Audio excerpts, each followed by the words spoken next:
Bonjour à tous, nous nous retrouvons aujourd'hui pour une petite mise à jour de la dernière fois. Donc là j'ai refait pas mal de semis, donc, comme vous pouvez le constater. Ça c'est des semis de, si je dis pas de bêtises, c'est des haricots nains, haricots mange-tout et les haricots écossais.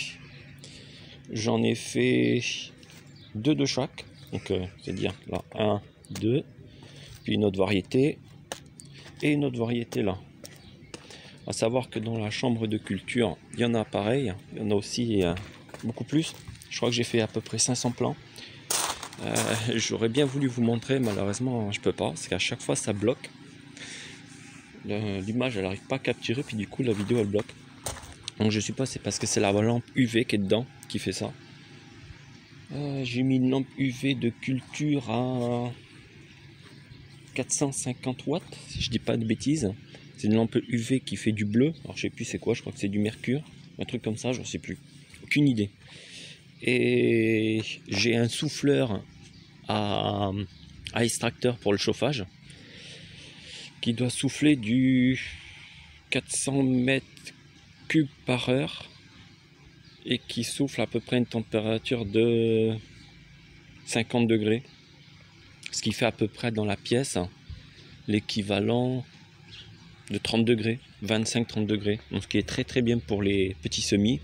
Et à chaque fois que j'ai un petit semis, une petite pointe qui sort un petit peu du pot, hop, je la retire et je la place ici, parce que maintenant ça va, on a des bonnes températures, donc l'extérieur c'est très bien, et il faut aussi que les plantes elles s'habituent aussi au froid de la nuit. Donc là, je suis avec du poivron et tomate. Là, ce que je vais faire tout à l'heure, parce que vous voyez, les petites qui sont à l'intérieur, je ne sais pas si vous arrivez bien à voir. Là, il y en a une. Là, ça c'est un poivron, ça il me semble. Et vous voyez, la tige, elle est quand même assez haute. Vous voyez, mon doigt, il doit faire pratiquement 1 cm. Ce que je vais faire, je vais recouvrir de terre jusqu'à peu près la tige. Vous voyez, à peu près jusqu'à la tige là. Comme ça, il y aura juste les deux petits cotylédons qui sortiront de la terre. Ça permettra à ce que la tige se refortifie un peu. Là, vous voyez, lui, il a bien grandi aussi. Je vais essayer au moins de mettre à ras-bord, ce qui permettrait d'avoir un petit peu la tige dans le sol aussi. Lui, pareil, hein, ce que je vais faire, je vais essayer de le remonter comme ça en mettant de la terre. Enfin, je vais faire ça toute l'après-midi. Rajouter de la terre sur tous les pots, de façon à ce que les tiges elles soient un peu plus dans la terre. Et avec le vent, normalement, ça va fortifier un peu tout ça. Alors ça, c'est pareil, hein, ça c'est des tomates et poivrons. Là, les choux, eux, ils se portent bien. C'est chiant que ça fasse un focus qui trouble à chaque fois. Bah, après, c'est qu'un smartphone, hein, c'est pas non plus un caméscope. Donc, vous voyez, ils se portent super bien. Là, vous voyez, il y a un petit peu le vent qui les fait bouger. Donc, ça, c'est très très bien pour le vent, le vent pour les troncs, les tiges, ce qui permet justement de les fortifier. Les salades, elles ont du mal, les salades. Hein. Elles ont vraiment du mal. Mais vous voyez, hop, elles commencent à donner du bon. Vous voyez là, vous voyez, ça commence un petit peu à virer au rouge.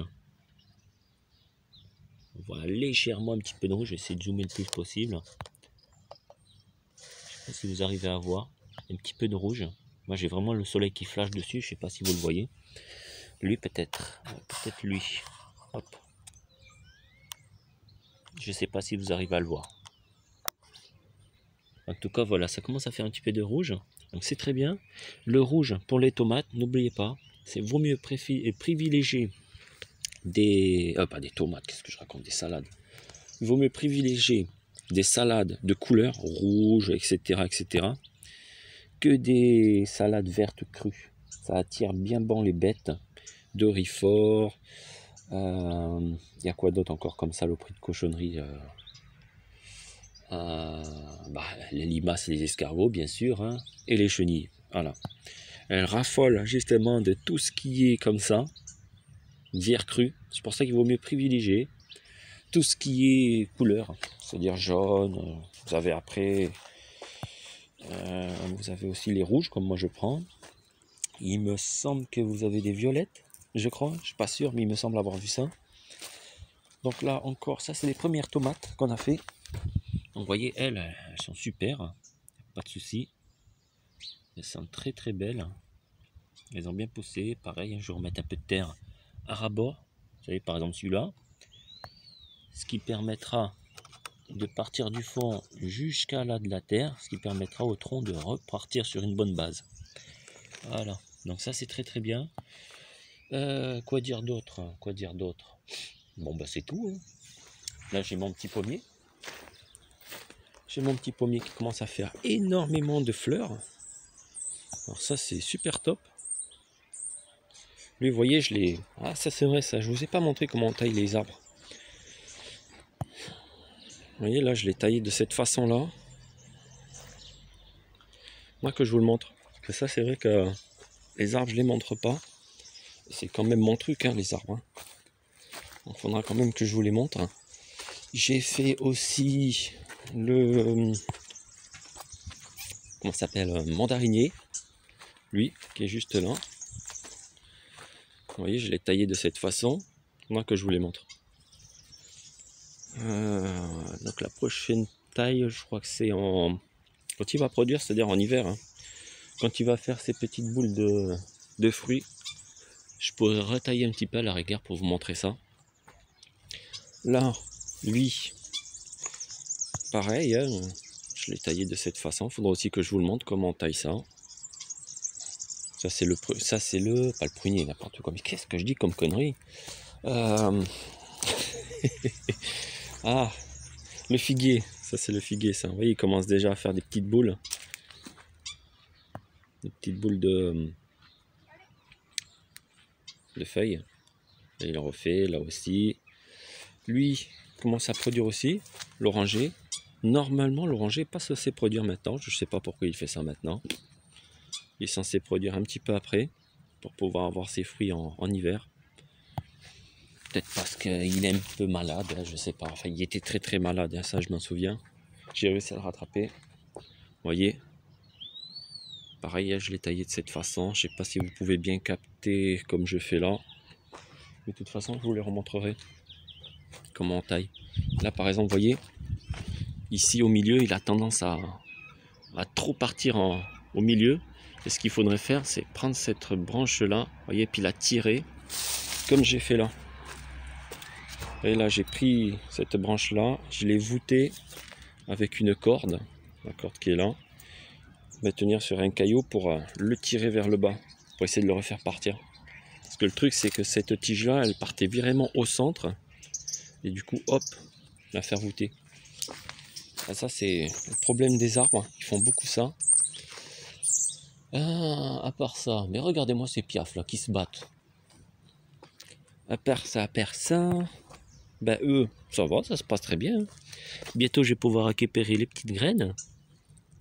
Donc peut-être que je ferai un petit truc plus tard pour vous. Si je récupère pas mal de bonnes graines, j'aurai peut-être pour vous donner un petit peu de graines à quelques-uns d'entre vous pour si vous voulez les tester, avoir des graines à bois. Ça, c'est les blettes. Alors les blettes, très très important aussi. Vous voyez, au centre. Donc au centre, ici. Vous voyez, là, j'ai bien dégarni au centre. Et je coupe toujours le centre comme ça. J'essaie de le couper le plus possible pour éviter que ça part en pointe comme lui. Vous voyez, là, le centre, il est parti, il est monté. Et du coup, il est parti en graine. Et ça, c'est si vous voulez garder votre pied comme ça, bien touffu, il faut toujours couper le centre, de façon à ce qu'il ne monte pas en graine. Et comme ça, il continue à produire. Savoir qu'un pied de blette, il peut produire jusqu'à 3 ans. Je crois que c'est ça, 3-4 ans. 2 ans, c'est sûr. 3 ans, ça commence un peu à vieillir. 4 ans, je sais pas, mais il me semble que oui. Hein. Donc voilà la petite mise à jour de tout ça. Qu'est-ce que je pourrais montrer d'autre? Ah oui, c'est vrai. J'ai oublié de vous montrer ça. Les navets qui commencent à tourner aussi en fleurs. Hop. Vous voyez là, des petites fleurs roses. Donc ça c'est les navets ça. Donc pareil, hein, si je commence à avoir pas mal de petites graines, on verra. Peut-être que je ferai un genre de petite évente ou un truc comme ça. Et je donnerai peut-être quelques graines à certains d'entre vous. On verra ça plus tard. Bon, après qu'est-ce que je vais faire? Ben, je vais continuer les graines de haricots nard, haricots mange-tout, les haricots écossais. Je continue à en faire. J'en ai fait à peu près 500 qui est dans la pièce de culture, là, comme vous avez pu le constater, comme j'ai dit au début. Je peux pas rentrer. Rayon UV, apparemment, il bloque la vidéo. Je sais pas, c'est bizarre, c'est comme ça. Peut-être que j'essaierai avec le caméscope pour voir si je peux vous filmer ça à l'intérieur. Là, c'est la période de faire les poivrons. Très important. Jusqu'en fin avril. Pas fin avril, fin mars. Et avril, c'est surtout tout ce qui est légumineuse. Donc haricots mange tout et tout ça. Après, qu'est-ce qu'il y a d'autre? Bah, je vous montrerai de toute façon au fur et à mesure, hein, comme d'habitude, une petite vidéo toutes les semaines. Et je vous montrerai ce qu'il faut cultiver, etc. Bon, voilà les petits gars. J'espère que cela vous aura plu et on se dit à la prochaine. Oh yeah!